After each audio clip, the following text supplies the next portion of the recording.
नमस्कार दोस्तों। सामान्य अध्ययन यानी जनरल स्टडीज़ रेलवे की जितनी भी परीक्षाएं होते हैं जैसे RRC, GDC, NTPC, TC, coast guard, group D, assistant loco pilot, ETC में निश्चित सफलता के लिए हमारे चैनल को सब्सक्राइब करें और साथ ही बेल आइकन पर दबाना ना भूलें, जिससे आपको हमारी नई वीडियो का नोटिफिकेशन मिलता रहे। और भाइयों, जिन भाइयों ने हमारी पुरानी वीडियो नहीं देखी हैं वे हमारे चैनल की प्ले लिस्ट में जाकर देख सकते हैं। तो बिना देरी करते हुए प्रश्नों को शुरू करते हैं। क्वेश्चन नंबर 1, निम्न पुरापाषाण काल के मानव के बारे में निम्नलिखित में से कौन सा तथ्य सही है? तो कौन सा सही है? ऑप्शन बी करेक्ट आंसर है, वह कोर उपकरणों का प्रयोग करता था। कि पुरापाषाण काल में मानव के बारे में यह तथ्य सही है कि वह कोर उपकरणों का प्रयोग करता था, इसलिए ऑप्शन बी करेक्ट आंसर है। नेक्स्ट क्वेश्चन देखिए। क्वेश्चन नंबर 2, सराय नाहर और महदहा संबंधित हैं, तो किससे हैं? ऑप्शन सी करेक्ट आंसर है, गंगा घाटी की मध्य पाषाण संस्कृति से, इसलिए ऑप्शन सी करेक्ट आंसर है। और इसके बारे में और देख लेते हैं कि मध्य गंगा क्षेत्र में परवर्ती मध्य पाषाण काल के 21 पुरापाषाण स्थल प्रकाश में आए हैं, जिनमें सराय नाहर राय और महदहा, दमदमा और बिछिया हमारे इलाहाबाद से मिली है, इलाहाबाद जनपद से, और लोहिना, नगोली और पुरा गंभीर साहा जौनपुर जनपद आदि प्रमुख हैं। तो नेक्स्ट क्वेश्चन देखिए। क्वेश्चन नंबर 3, निम्नलिखित में से कौन प्रारंभिक हड़प्पा संस्कृति से संबंधित है? तो कौन है? ऑप्शन ए करेक्ट आंसर है, कालीबंगा।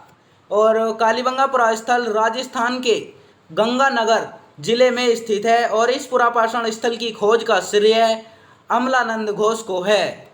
तो इसमें पूछ रहा है कि प्रारंभिक हड़प्पा का संस्कृति से संबंधित है, ऑप्शन ए करेक्ट है, कालीबंगा से। नेक्स्ट क्वेश्चन देखिए। क्वेश्चन नंबर 4, वेदत्रयी के अंतर्गत सम्मिलित हैं, तो कौन है? ऑप्शन बी करेक्ट आंसर है, ऋग्वेद, यजुर्वेद और Samaveda. Option B correct answer है, ऋग्वेद, यजुर्वेद, सामवेद वेद त्रयी के अंतर्गत सम्मिलित हैं, इसलिए ऑप्शन बी करेक्ट आंसर है। नेक्स्ट क्वेश्चन देखिए। क्वेश्चन नंबर 5, भारोपीय भाषा परिवार की प्राचीनतम भाषा कौन सी है? तो कौन सी है? ऑप्शन डी करेक्ट आंसर है, संस्कृत। भारोपीय भाषा परिवार की प्राचीनतम भाषा संस्कृत है, इसलिए ऑप्शन डी करेक्ट आंसर है। नेक्स्ट क्वेश्चन देखिए। क्वेश्चन नंबर 6, वैदिक काल में ग्राम का मुखिया कौन था? तो कौन था? ऑप्शन डी करेक्ट आंसर है, ग्रामणी।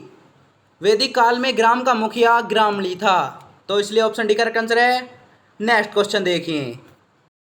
क्वेश्चन नंबर 7, निम्नलिखित में से किस स्थान की यात्रा महात्मा बुद्ध ने नहीं की थी? तो कहाँ की नहीं की थी? ऑप्शन डी करेक्ट आंसर है, उज्जैनी की। और इनकी यात्रा के बारे में देख लेते हैं कि महात्मा बुद्ध ने उज्जैनी की यात्रा नहीं की थी और महात्मा बुद्ध ने सारनाथ, वाराणसी और मगध की राजधानी राजगृह और गया, नालंदा, पाटलिपुत्र, कपिलवस्तु, वैशाली, सुसुमारगिरी और कौशाम्बी की यात्राएं की थी।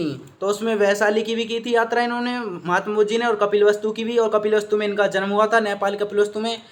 और कौशाम्बी भी ये मतलब यात्रा की थी इन्होंने, कौशाम्बी की भी। और तो इसमें हमारा सही उत्तर होगा ऑप्शन डी करेक्ट आंसर है, उज्जैनी की महात्मा बुद्ध जी ने यात्रा नहीं की थी, इसलिए ऑप्शन डी करेक्ट आंसर है। नेक्स्ट क्वेश्चन देखिए।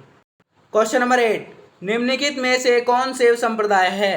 तो कौन सा है? इसमें ऑप्शन हमारा सी करेक्ट आंसर है, 1 to 4, यानी पाशुपतवी शैव संप्रदाय है और जंगम भी शैव संप्रदाय है और कापालिक भी शैव संप्रदाय है। और ये जो हमारा मतलब तीसरा दे रखा है ये हमारा मतलब क्या नहीं है, पाशुपत संप्रदाय नहीं है, क्योंकि सातवत वैष्णव धर्म वैष्णव संप्रदाय का है। जो सातवां धर्म है ये तीसरा, ये वैष्णव संप्रदाय का है। तो इसमें क्या कह रहा है, मतलब कौन सा सही है हमारा? ऑप्शन सी करेक्ट आंसर है, 1 to 3 मतलब 1 to 4, यानी पाशुपतवी, जंगमवी और कापालिकवी, और ये तीसरा नहीं है, तो इसलिए हमारा ऑप्शन सी करेक्ट आंसर है। नेक्स्ट क्वेश्चन देखिए। क्वेश्चन नंबर 9, बैसनगर स्तंभ अभिलेख में निम्नलिखित में से किसे भागवत कहा गया है? तो किसे कहा गया है? ऑप्शन सी करेक्ट आंसर है, हेलियोडोरस को। बैसनगर स्तंभ अभिलेख में हेलियोडोरस को भागवत कहा गया है, इसलिए ऑप्शन सी करेक्ट आंसर है। नेक्स्ट क्वेश्चन देखिए। क्वेश्चन नंबर 10, निम्नलिखित जनपदों में से 6ठी शताब्दी ईसा पूर्व में कौन सा गणराज्य था? तो कौन सा था? ऑप्शन डी करेक्ट आंसर है, वज्जी। और ये तीनों क्या थे? गणराज्य नहीं थे, और इसलिए हमारा ऑप्शन डी करेक्ट आंसर है। वज्जी। वज्जी क्या था? एक गणराज्य था जब 6ठी शताब्दी ईसा पूर्व चल रही थी। तो इसलिए डी ऑप्शन करेक्ट आंसर है। नेक्स्ट क्वेश्चन देखिए। क्वेश्चन नंबर 11, वह यूनानी शासक जिसको चंद्रगुप्त मौर्य ने पराजित किया था कहाँ से शासन कर रहा था? तो वो कहाँ से कर रहा था? ऑप्शन बी करेक्ट आंसर है, सीरिया से।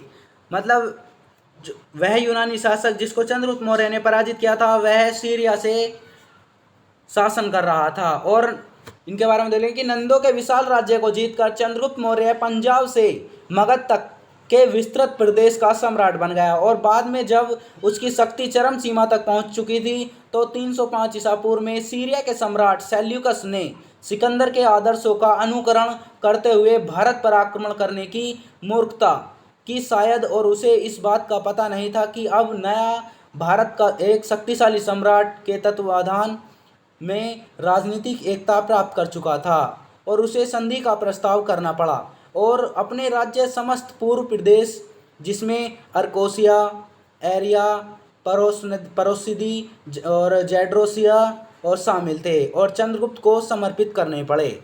तो वो कहाँ का शासक था? सीरिया का। वो भी कौन? सेल्यूकस। तो इसलिए हमारा ऑप्शन बी करेक्ट आंसर है। नेक्स्ट क्वेश्चन देखिए। क्वेश्चन नंबर 12, गौतम बुद्ध की पूर्व जीवन कथाओं का सर्वप्रथम अंकन कहाँ की कला में किया गया था? तो कहाँ की में किया गया था? ऑप्शन बी करेक्ट आंसर है, बरहुत स्तूप। और बरहुत स्तूप जो है वो मध्य प्रदेश के सतना जिले में स्थित है। तो इसमें पूछ रहा है कि गौतम बुद्ध की पूर्व जीवन कथाओं का सर्वप्रथम अंकन बरहुत स्तूप की कला में किया गया था। तो इसलिए ऑप्शन बी करेक्ट आंसर है, बरहुत स्तूप। नेक्स्ट क्वेश्चन देखिए। क्वेश्चन नंबर 13, स्वर्ण सिक्के सर्वप्रथम किसने चलाए? तो किसने चलाए थे? ऑप्शन बी करेक्ट आंसर है, मेनांडर ने। मेनांडर ने स्वर्ण सिक्के सर्वप्रथम चलाए थे। नेक्स्ट क्वेश्चन देखिए। क्वेश्चन नंबर 14, भारत में रेशम का प्राचीनतम साक्ष्य किस पुरातत्व स्थल से प्राप्त होता है? तो किससे होता है? ऑप्शन बी करेक्ट आंसर है, नेवासा से। कि भारत में रेशम का प्राचीनतम साक्ष्य नेवासा पुरातत्व स्थल से प्राप्त होता है। इसलिए ऑप्शन बी करेक्ट आंसर है। नेक्स्ट क्वेश्चन देखिए। क्वेश्चन नंबर 15, निम्नलिखित में से कौन प्रभावती गुप्त की माता थी? तो कौन थी? ऑप्शन बी करेक्ट आंसर है,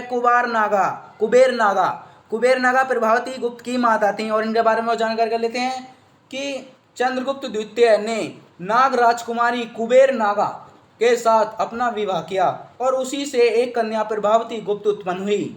और प्रभावती गुप्त का विवाह वाकाटक नरेश रुद्रसेन द्वितीय के साथ संपन्न हुआ। तो कौन थी इनकी माता जी प्रभावती गुप्त की? कुबेर नागा। नेक्स्ट क्वेश्चन देखिए। क्वेश्चन नंबर 16, निम्नलिखित में से किसका विरुद्ध अमोघ वर्ष था? मतलब निम्नलिखित में से किसका विरुद्ध अमोघ वर्ष था? तो किसका था? ऑप्शन ए करेक्ट आंसर है, मुंज परमार।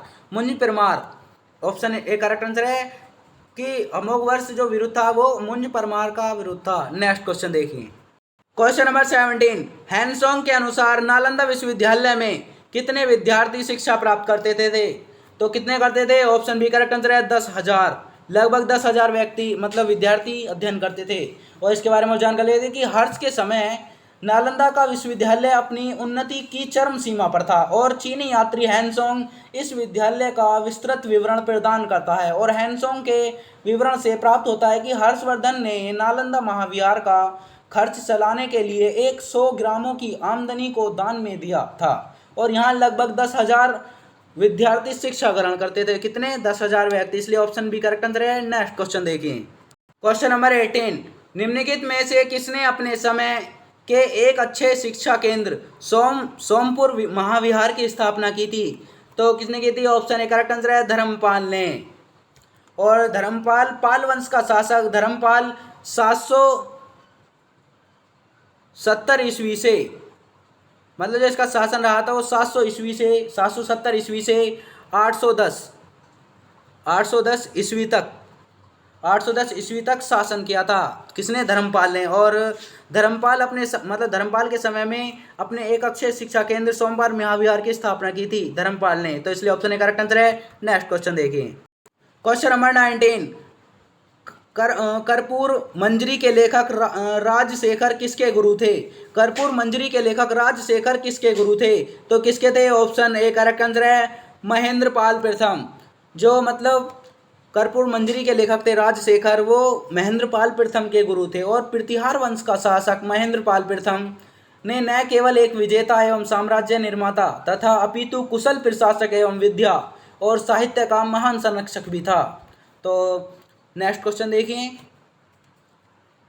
क्वेश्चन नंबर 20, और ये हमारा लास्ट क्वेश्चन है। सुल्तान महमूद के भारत विजय का मुख्य उद्देश्य क्या था?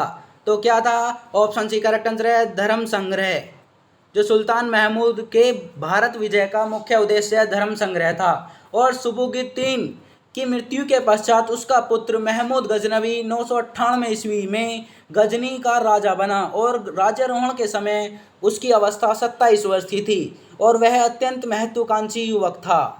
तो मतलब सुल्तान महमूद के भारत विजय का मुख्य उद्देश्य क्या था? धर्म संग्रह, इसलिए हमारा ऑप्शन सी करेक्ट आंसर है। तो दोस्तों नेक्स्ट वीडियो लेकर हम फिर प्रस्तुत होंगे, तब तक के लिए जय हिंद, जय Bharat, thank you so much.